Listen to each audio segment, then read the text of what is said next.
So much of our tendency in this culture is to feel isolated and to constantly feel like we're trying to catch up to something. So this is an opportunity to slow down and already feel your connectedness, to feel like you're already a part of it all. Morning altars is at its heart and its core a practice of relating and welcoming impermanence. Doesn't make it easy, doesn't make it less challenging. It just makes it a part of relating to life.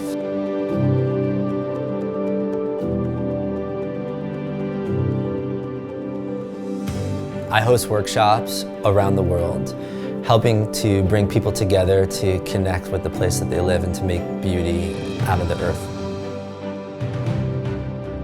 Today we all got together with a group and we went through a workshop with morning altars, and it was incredible. I'm still kind of like vibing off of what happened. Yeah, now I want to tell people that it's really fun to go out in nature and just make art pieces that are impermanent and just see what happens and see how you can just create and how there's materials all around you. We have an epidemic right now of children, now adults, that are in front of their screens all the time. And that is leaving enormous consequences on our culture and on our people. So this is an opportunity for people to really experience just pure creativity and mindfulness.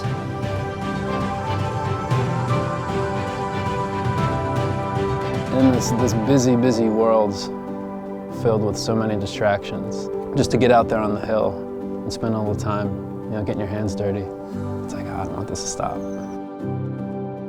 I want people to leave these workshops feeling more connected to themselves, to the place that they are, more connected to their creativity, more inspired, and to actually feel like they feel more human.